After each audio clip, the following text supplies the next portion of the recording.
Good evening, everybody, and welcome back to Speaking of Jazz with the West Michigan Jazz Society. My guest tonight is not only an incredible drummer, but he is an advocate for Black American music, and he comes from a wonderful musical family. Um, his father is the great Charles McPherson, and this is the great Chuck McPherson. So thank you so much, Chuck, for being with us tonight. Yes, pleasure, man. Absolutely. And I'm wondering if you could kick things off for us and start by talking about growing up, and you go way back with one of our board members, Kevin Jones. You guys practically grew up together. So could you talk about growing up New Jersey and Okay, kind of how you got started? okay. Let me see. Before I moved to New Jersey, I was actually living in Atlanta. My mother remarried, and my stepfather, a guy named Mike Terry, was in a group called the Funk Brothers. They were actually the house rhythm section for Motown, and they made a lot of the early Motown records. It's Marvin Gaye and Stevie Wonder, Supremes, and so on and so forth. And he actually got a job at a record label called All Platinum, and he was basically working as an arranger. So this guy Joe Robinson, whose wife Sylvia Robinson discovered the Sugar Hill Gang, and actually created the first Rappers Delight, the first phenomenon of rap music. He paid for the moving truck for us to come to Atlanta to Inglewood, and so I was in Dwight Morrow High School in Inglewood, and all of a sudden, I saw a guy playing, and he went into a role, and I said, "Man, you sound like a good jazz drummer." And Kevin was right there, and he said, "What do you know about jazz?" And I said, "Yeah, well, my father's a jazz musician." So he said, "What's your father's name?" I said, "My father's name is Charles McPherson." He said, "Charles McPherson? Man, I got one of his records with Charles Mingus on it." And so it just started from there. So he invited me into his home, and he was fortunate because he had a sister, Regina Jones, who actually loved jazz. So she had a pretty nice jazz record collection. And it just so happened that one of his sisters, Juliana, played the bass and had a Charles Mingus record with my father on it. And I think it was called "Let My Children Hear Music." And then from that point on, we had that in common, our love for jazz music. So we basically would just get together and practice, and I just started playing drums. And he was more advanced than me. So we just started playing every day, practicing every day. And then pretty soon we went on to the professional ranks, acquiring gigs on our own separately and collectively. So yeah, that's how it started. And he had a beautiful mother. His mother was sweetheart, and no matter how loud we played or how much noise we were making, it never seemed to bother. She was like, "As long as you boys are playing music and you're not on the street, I have no problem with it." And so that was really a blessing at that time, so that's how it started. And then from there we started going around and listening to Art Blakey and Dexter Gordon. And at that time in New York, there were several free concerts at a place called Jazzmobile, Yes, which was actually Jazzmobile. started by Billy Taylor, Mm-hmm. And there were so many free concerts in the summer. It was incredible, and we got to see everybody: Tito Puente and Celia Cruz and Dexter Gordon, and I mean, the list goes on and on. It was like really, really culturally vibrant. And this was like in the late 70s, early 80s, when the so-called jazz renaissance was coming back to fruition, because prior to that, it was mostly jazz fusion music was very popular. Weather Report and, Return to Forever, and basically jazz rock fusion groups. And then around the early 80s, real acoustic jazz started to come back and become very, very popular. So we were fortunate to be like the young lions and in that resurgence, so to speak. So that's basically how it happened, And so for me, I always liked every style of music, but I always put jazz up here just because, just on a performance level. Like I remember when I was a teenager, everybody would, You know, like once a week you could bring in your favorite record. And all of the kids would be bringing in, you know, Kool and the Gang and Earth, Wind and Fire. And I liked all that. And I used to bring in Kenny Clark, Art Blakey, Max Roach. And I was already like, at 14 years old, I was like, listen, rock and funk, I love all that. That's all well and fine. But them guys, Art Blakey and Max Roach, they're on another level. They're like doing everything on the drums, not just keeping a rock beat. Yeah. They're taking a drum solo. They're using the brushes. They're reading music. They're not reading music. You know what I mean? They're playing complex arrangements. They have excellent technique and excellent, you know, I used to argue with guys. I said, man, there's no comparison. You know, you pop music is all well and fine, but you can't compare that to Black American jazz music. It's no comparison. Absolutely. Stop it. You know what I mean? So I had enough gumption and wherewithal to like just argue right through it. Like, no, man, you're not going to talk me into it. You're not. So stop it. You know what I mean? I was firm even at 14 years old. Like, come on now. Seriously. Yeah, absolutely. So one question I had was, so you count among your mentors some really incredible drummers, among them the great Charlie Persip. Yes, Charlie Persip. He taught when we were at this place called the Jazz Mobile Workshop.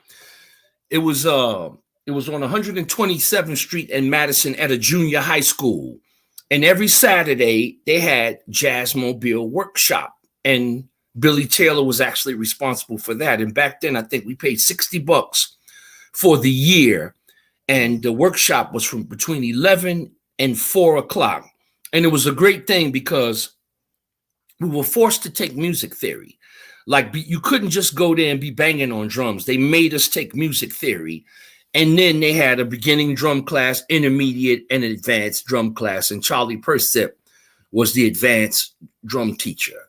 So it took me a couple of years to get into his class. I think I went there for like 2 or 3 years. And it was actually the principal of the school was a drummer too named Dave Bailey, who used to play with Jerry Mulligan and some other people. And he was also a Tuskegee Airman. He was a black fighter pilot. Him and Percy Heath. Percy Heath is also a Tuskegee Airman. A lot of people might not know that. He started playing bass after World War II. And when he made that record, I think now is the time with Charlie Parker. He had only been playing the bass like 2 years. So, you know, that's a heck of a feat to be, you know, playing, you know, all of those tempos and all that. And, you know, so anyway, this guy was like, you know, he was kind of gruff. You guys got your card? You hurry up and go to the class. So, you know, it was actually really good. They forced us to take music theory and basic piano. And then from that point on, you went to your drum class, trumpet, trombone class. And then once a year, we would do concerts with all of the kids together. And there were actually grown people there, too. There were some men, you know, that they were like much older than me, but they were like maybe beginning drummers, trumpet player, or whatever. So they had 3 separate bands for beginning, intermediate, and advanced students. And it was like going to a conservatory. It was really, really something. And and you know, Kevin went to that too. Me, Kevin, his brother Patrick. We would go, you know, every Saturday we had to get out of the house and, you know, go there and learn, you know. And all of the teachers were working jazz musicians. So it was great. They had Frank Foster on tenor. He was there. Who else was there? Curtis Fuller, Jimmy Heath, Freddie Waits on drums, Kenny Barron. It was really something. Ted Dunbar on guitar. It was a list of top-notch jazz players working around New York City that would come teach us, you know. And prior to that, they had people like Lee Morgan there, Kenny Dorham, you know, the best jazz cats, you know, they were there. Yeah. It was great, you know. And so some of that, like in today's educational process, might be a little bit different because when I was coming up, no one taught it unless they played it. There was no such thing as a jazz professor at some college that never played with anybody. The first thing someone would say is, oh, this guy's a good trumpet player. And the first thing they would say, that's great. Now, who have you played with? And you know what I mean? Nowadays, I see that there's some great college professors out here, don't get me wrong.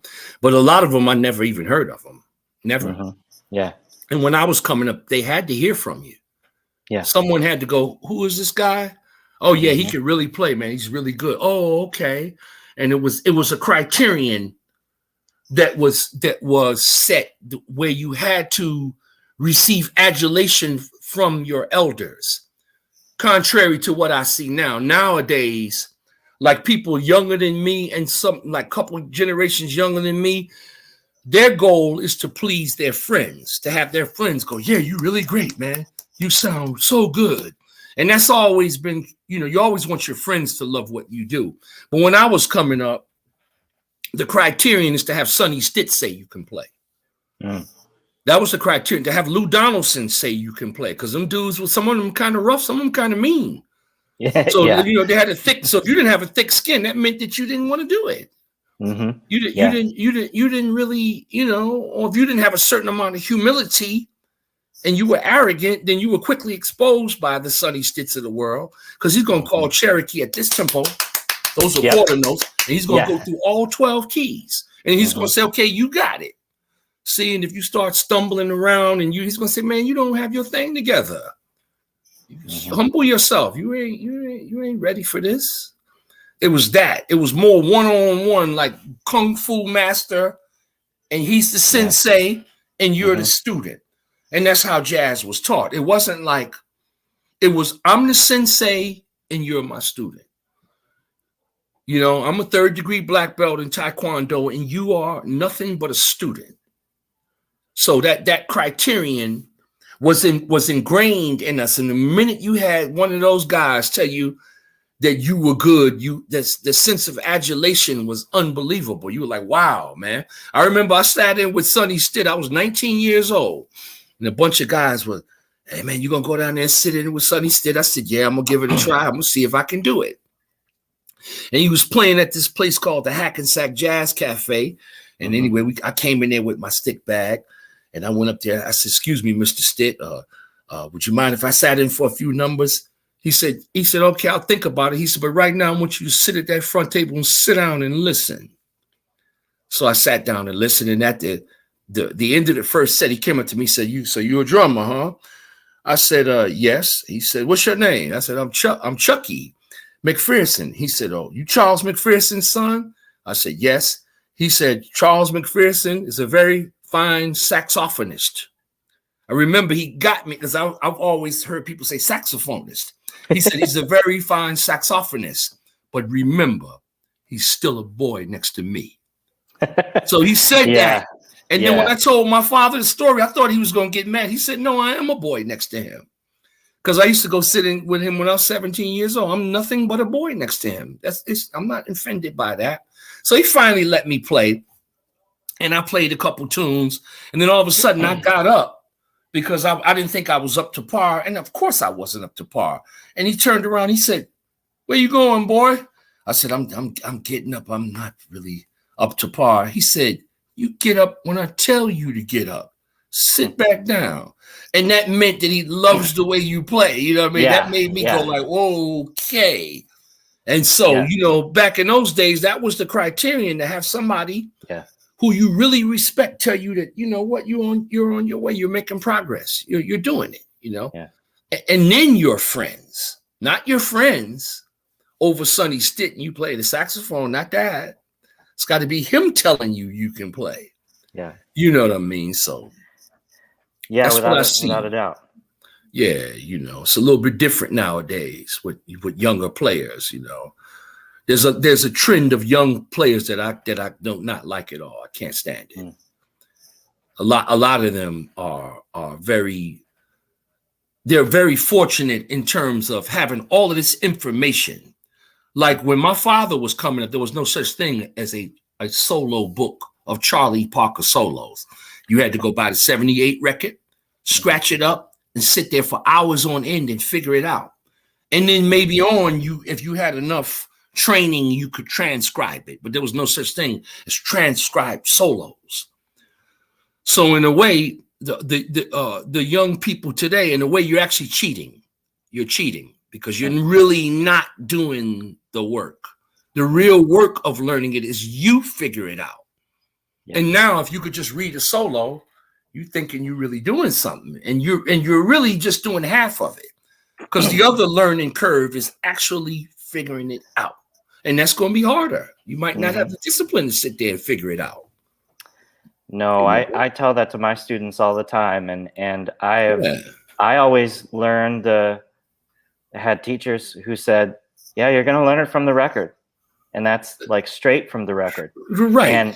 And of course, I pass that on to my students, and so I have some, fine young saxophone players who come through, and one of them said, "Okay, I really want to learn this solo," and he had another teacher who assigned him John Coltrane's solo on impressions.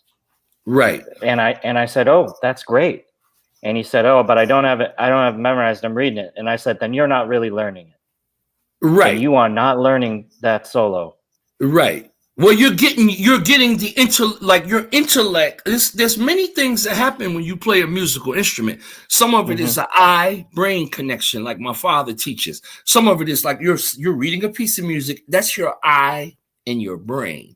And you're like, oh, those are eighth notes. There's C, there's G, there's B. You're doing that. And then there's a brain-ear connection that might not have nothing to do with the eyeball. And the proof of it is, what are you going to say about a blind person like Art Tatum that can't read music? His eyes don't work. Or Stevie Wonder or Ray Charles. So the eye thing, don't get me wrong. I need to work on learning how to read music better too. I'm not a great sight reader. I can read, but that right there, there's no way you're going to convince me that with a person who's blind, that has more value, because he's blind. He don't have eyes. His eyes don't work. And he's still figuring out how to play solos, chords, whatever. Yeah. So obviously that's the better way to do it. Although there's nothing wrong with that way, but maybe there's something you will not get if you just do that. Right. I'm not going to say it's not good to do that. It's good to read and get your chops going, and that's cool. But I remember just do it. Yeah. Right. Yeah. If you just do that, then that other muscle of like your intuitive thing, you might not get that. And that's when the real creativity comes in. Yeah. You're using your intuitive muscle and not what your eye and intellect tells you to do, so. Yeah. The Loneliest Monk was a great example of that. He had all of these hard tunes, Trinkle, Tinkle, and Reflections, and the musicians would be, "Hey man, you got a chart?" And he would say, "Yeah, I got a chart, but you're not going to look at it. I want you to learn it by ear." And then finally, if they were there for like 4 or 5 hours and couldn't get it, he said, "Oh, okay, here's the music. Now go ahead and learn." And then he would say, "Okay, give it back." He did that to Coltrane, everybody. You have to do it that way. And then people would say, "Well, why you do that?" He said, "Well, you play music with your ears, not your eyes. It's your ears, not your eyeballs." So the problem I have with that is a lot of times I've been to gigs and everybody's reading the chart. I don't like that. No. Because you don't get me wrong. There's nothing wrong with that. To me, that's like a tool. You're reading a chart because it's a blueprint to get it together. But ultimately, you have to remove the music paper. I remember Art Blakey saying, "Get that music paper off the stand. You got 2 weeks to learn the music." I watched him do it. Get that off the stand. John is back there reading charts. He would make fun of you if you did that. He said, "You're missing it." And then when you think about it, how many pictures do you see of John Coltrane reading the chart? Or how about pictures of Charlie Parker reading the chart? You might see him on a record date or something, but every time you see Charlie Parker, he's on stage. Yep. Ain't no chart. No. There's no bass player looking at a chart. They're just playing. No. Yeah. And you look at John Coltrane, it's Elvin, and music paper. So I beg to differ. Now, people can say, "Oh, man, you just whatever." But I beg to differ. I can prove it. What about Louis Armstrong with a chart? What about Lester Young with a chart? What about Errol Garner? Yeah, it's just that's part of how you learn, and there's nothing wrong with that.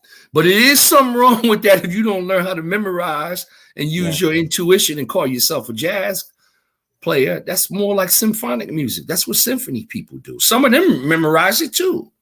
Yeah. Some of the great symphony people memorize their charts instead of just looking at the violin. Some of them don't, but I bet the real good ones, like Yasha Heifetz is somebody, and he's not looking at nothing. Mhm. So I beg to differ. I think they need to get back to that, like really get your intuition going. Like there's something that you might have to develop other than your intellect to get it, for me to think that you're doing it.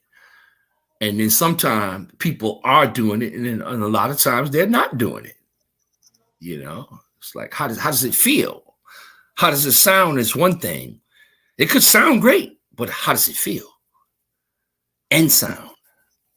Because if it's Charlie Parker, when I listen to him play tune, sometimes I could listen to a fast tune he's playing, and all of a sudden I start weeping hysterically, and it's not even a ballad because I could hear it, I could feel it. I said, "Wow, This guy's really something, man! What an incredible genius!" And he's just, going unbelievable. Everything about it, the notes, the soul, the feeling, the vibrato technique. If he got you, he's got you. He's got everybody beat badly. You know what I mean? Yeah. No comparison.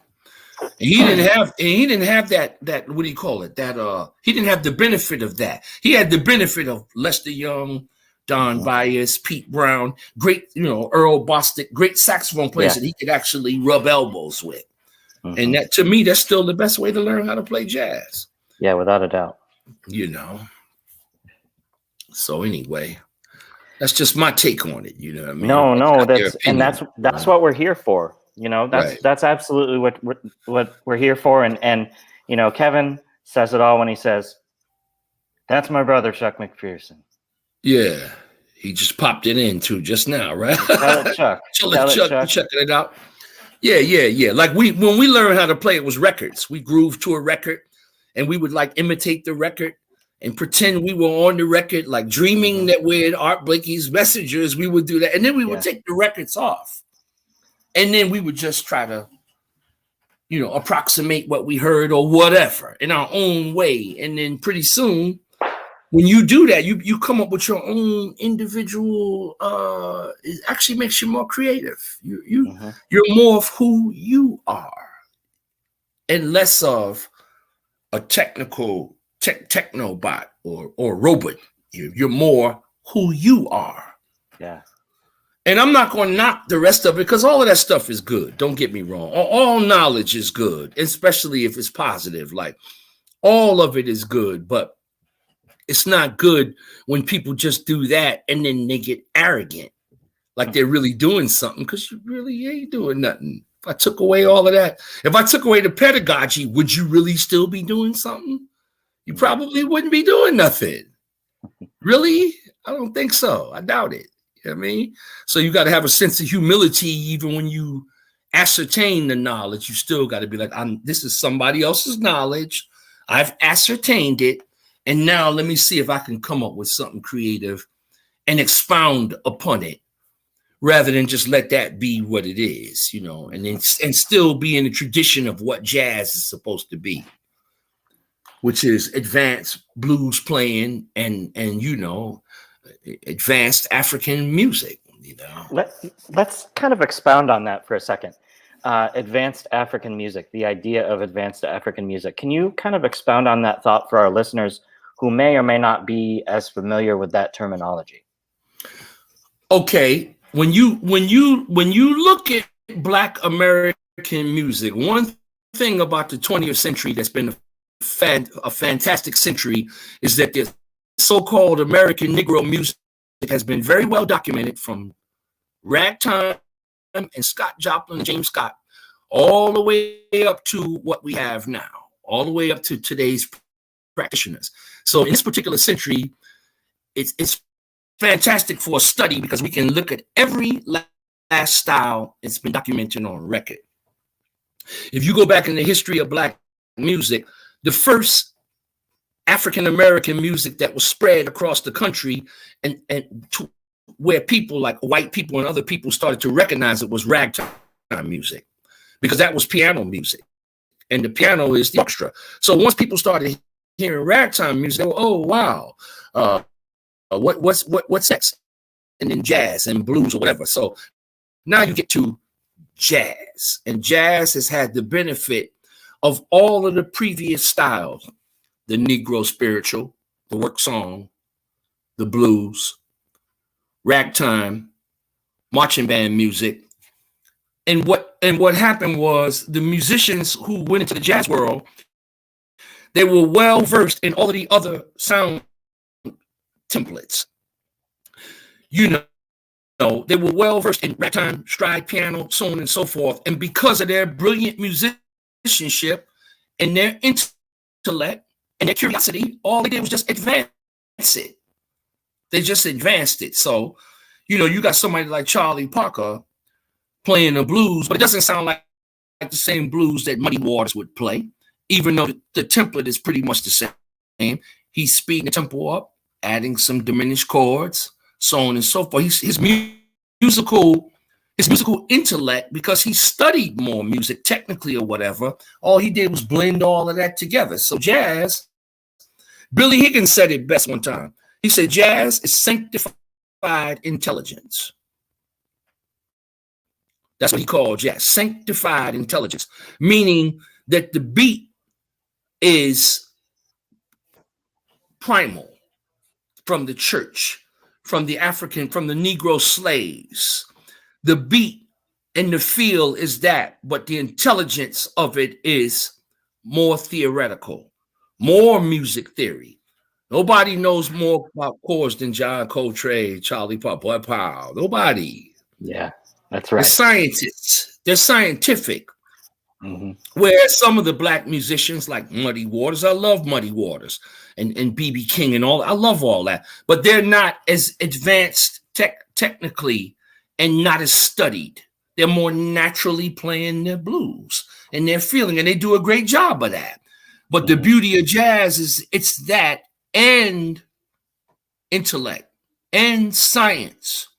Thelonious Monk knows a lot about chords, not just chords in their root positions.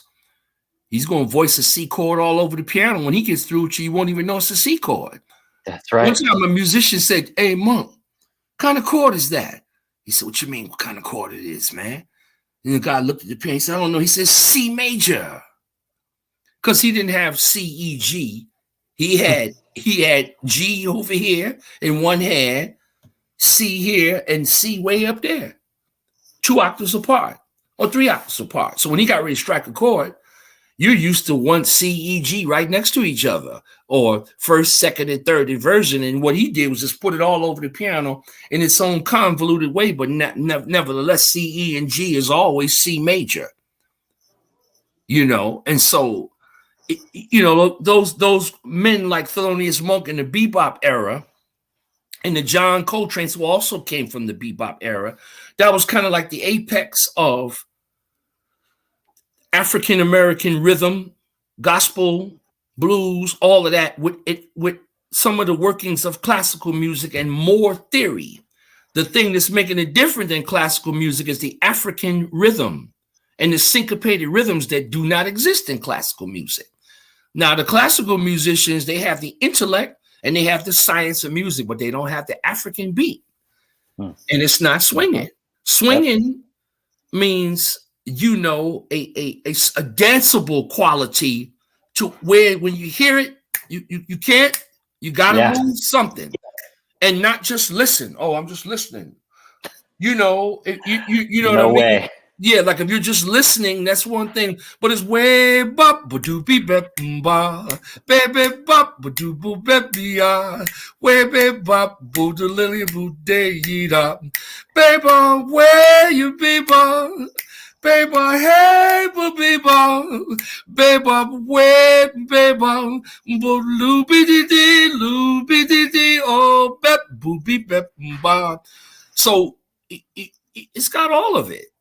It's got the African beat, the sentiment, the feelings from the people and the different various hardships and all that, with a brilliant intellect on top of it.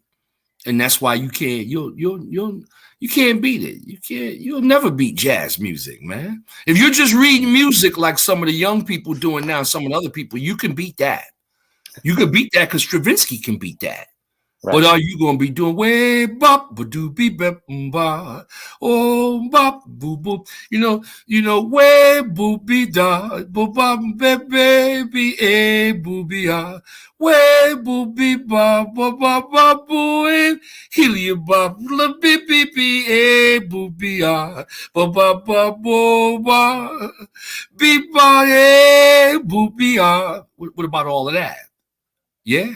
What about that?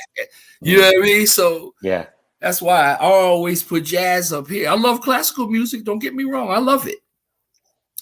But for just personal expression in a small group context, it's going to be hard to beat jazz, man. When everybody's on point, the drummer, the bass player, the piano player, the saxophone player, it's going to be hard to beat Lester Young, all that feeling, man. Louis Armstrong and Charlie Parker, that's going to be really hard to beat him. Really hard to beat him, And I've had many different discussions with people when they start talking about his drug habit. I don't like that. I say, yeah, okay, well, he might have been chemically dependent, and that might be true. But you're not chemically dependent, and you still ain't came up with nothing like him. That's right.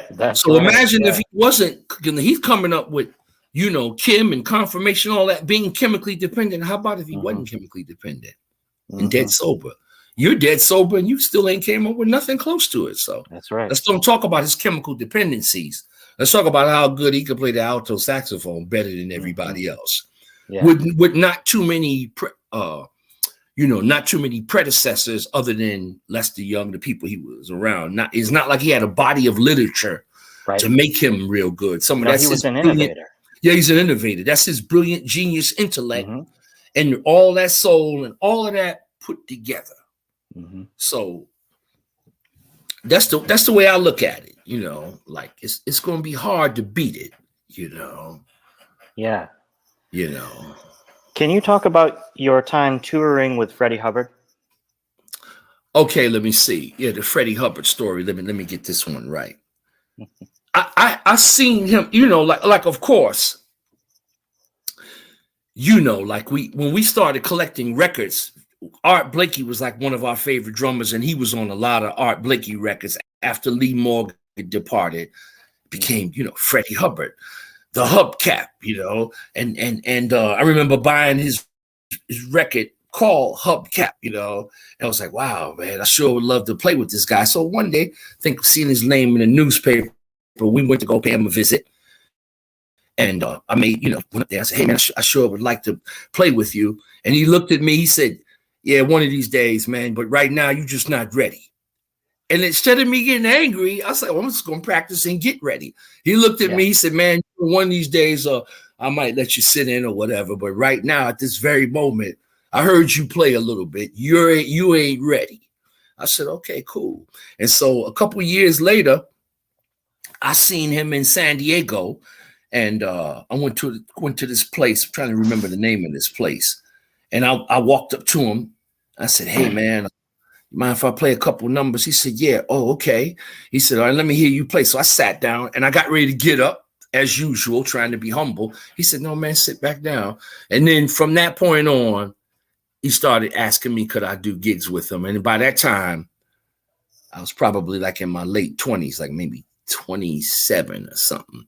And I started subbing for other drummers like this guy, Sherman Ferguson, or what was this other guy's name he used to use? Ralph Penland, Carl Allen, whatever. Like if these guys couldn't make it, then I started doing the gig. And then I worked with him for about 11 months. And then I might have been the last guy to work with him before he actually ruined his embouchure. Oh, yeah. And I did some touring with him. It was a great experience. At the time, he was having some personal problems and what have you, but still, like I can remember doing a gig one time at this place called Hilario's, and my man was so powerful that the mirror in the back of my drum set was vibrating. I could actually feel the vibration coming from the mirror, and his trumpet is facing this way. It's not like he's facing the mirror. Right. My man was like, I said, man, this dude is like an ox, like a bull, man. This is unbelievable. I was playing. I kept hearing something go, woo, woo. And I was like, what is that? And I turned around, and the metal on the mirror was the frequency from his trumpet was so powerful the back aura of his horn was making that thing, making the mirror resonate like that. And it was really something. And I remember one night we were in San Francisco, and he walked up to me. He said, yeah, man. He says, let me hear that drum set you using. It was a Slingerland House drum set. I said, yeah. He said, you need to tune the bottom skins. And I was like, really? He said, yeah. He said, the tops are okay. You got to get the bottoms together. So I tuned the kit up. And it just so happened one of those nights I didn't feel too well. We were there for like 4 days. He said, you don't feel too well. He said, well, go take care of yourself and I'll play while you gone. And man, he was a hell of a drummer. I sat down. I mean, it was like unbelievable. I said, well, this guy's a hell of a drummer, man, and a hell of a piano player. Like he used to show the piano player he could actually play better than the piano player. He sounded like Bud Powell. He sounded like, you know what I mean? Yeah, he sounded like Cedar Walton. You know what I mean? I was like, wow, man. And so one time I said, hey, man, if you didn't play trumpet, what would you play? He said, drums. I said, what? He said, man, you heard what I said. I said, drum. I'm thinking he's going to say piano, saxophone, a melodic instrument. He said, no, man, drums are my favorite instrument. And he gave me one pointer one time. He said, I don't care what you do, but don't play so much on the snare drum because that's in the same sonic frequency as my trumpet. Play the bass drum because the bass drum is not where the trumpet is. He said, if you play too much on the snare, that's actually what I'm doing on the trumpet. It's in the same register. Kick the bass drum. And him and my father used to get on me about the two. He said, kick the bass drum like Elvin, Roy Haynes. Don't play so much on the snare. Put it downstairs. And I've been kicking it ever since. But he used to say that, like, don't play too much on the snare because it gets in the way of what I'm trying to do. And so, I learned a lot from him, and then after about like a little bit short of a year, that was the end of that. And then he just, kind of went into some personal issues that he had to resolve. And eventually he ended up passing away. But I had a short run with him. It was great. I enjoyed it. Like, it was like fun, like, because you could really play the drums. He's fiery. Right. Absolutely. You could really, he was like, man, kick it. One time I was playing too soft. He said, man, I'm hiring you to kick that drum set, man. Don't be so timid. Mm-hmm. And I'm thinking I'm being like, I don't want to be too heavy. He said, just don't put too much on the snare, but hit that bass drum, hit it. Go ahead and hit it, man. And I turned around one time. He said, yeah, that's it. That's what I want. I said, okay, I'm good. For the rest of the tour or the rest of the year, he never said one word to me. I said, I'm good now. Now wow. I got you. Yeah. So, it was a good experience. I had a bunch of them, but that was a real good one. Yeah. I really enjoyed playing with him. Can you talk to us about your experience playing with Harold Land? Okay. Let me see. Harold Land, I was living in San Diego, and Harold Land is from San Diego. Mm-hmm. And he was working at this place called the Summer House Inn. And so anyway, I go to this club, and there was a drummer there named Leon Pettis. Leon Pettis was like, I don't think he ever got a real big name in the jazz world, but for years he worked with Nat King Cole. And he was a real good jazz drummer. And I seen him play a couple times, and he reminded me of Art Blakey. And some of the brothers in San Diego called him Old Smoke. They said, man, we want to go see Leon Pettis. I said, who is that? He said, we call him Old Smoke, man, because he's always smoking. I said, oh, okay. Like Mickey Roker, the fire stoker? I said, yeah. Like, he said, yeah, he's like that. I said, okay, let's go check him out. So I went there and checked him out. And he kind of reminded me of Art Blakey a little bit. He kind of looked like him a little bit. I was like, oh, man, this guy is great. I'm really enjoying his playing. And so one night he came up to me and said, listen, man, I'm really sick. I can't do the gig. You think you can do the gig? I said, yeah, I'll try to do it. And I sat in for one night subbing for him. And Harold didn't know me. I mean, this guy said, no, the kid can play, man. He's good. Just give him a chance. And he gave me a chance. And next thing you know, that was it. I was working with him. Whenever he couldn't get Billy Higgins, I was his first. That was his second call. And that went on for about 11 years. And he's kind of a quiet temperamental person that could be deemed as moody. He really wasn't moody. He was just serious. But a lot of people thought he was moody because he never really smiled too much. He always looked kind of stone-faced. But I learned a lot from him. He taught me a lot about Clifford Brown, and he lived with Clifford Brown, and he had some great stories, you know, working with Max Roach, Clifford Brown, and different people, Sinatra, and you know, it was a valuable experience too. It was really, really good. So I stayed in his group for about 11 years, and regretfully, right when we got ready to record, he passed away. Oh.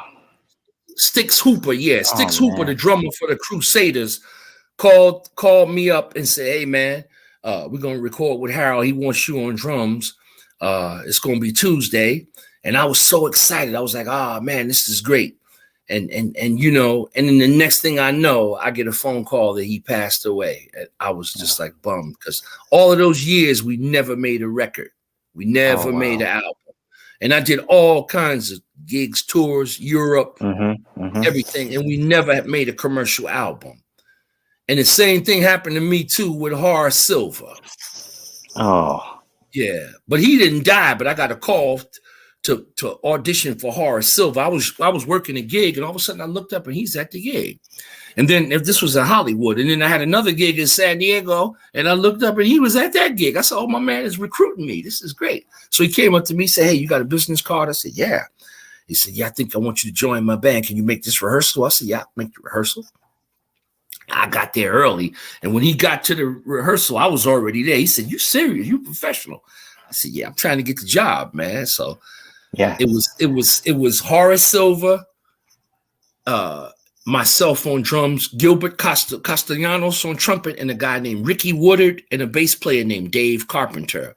And two tragedies happened. Horace Silver ended up getting prostate cancer and Alzheimer's, so that was the end of that tour.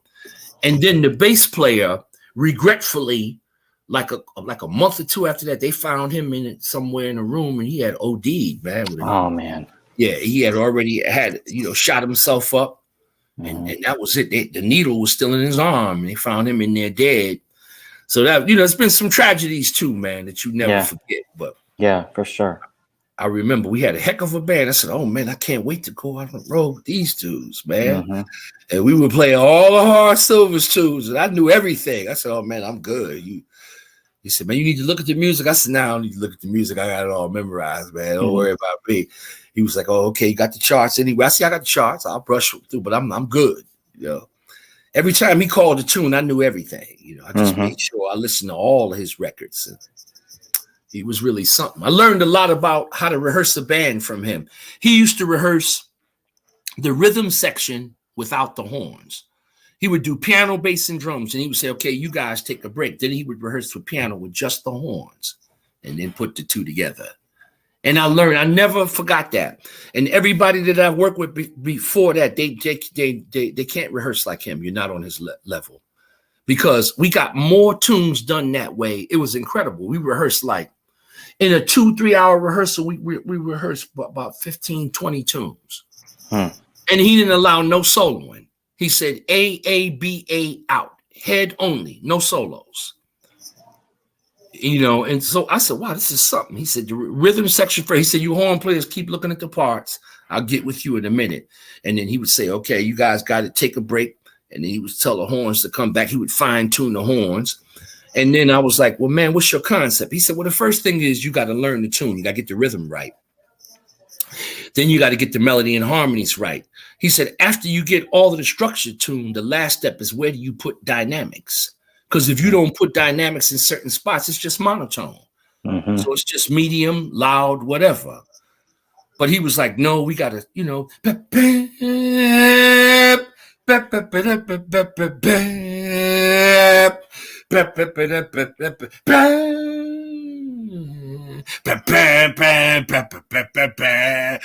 mean? I was like, "Wow, this is great, man." He was like, "No, we're gonna crescendo here." He just really fine-tuned it. And I never experienced rehearsing like that. Or even someone, like people would say, "Well, you play soft here," but he put exact dynamics exactly where he wanted it, you know. And then when he got through with that, man, we went into like Safari or whatever. That was like I had chills, man. I said, man, this is unreal. This is really how you do the thing, you know. Mm-hmm.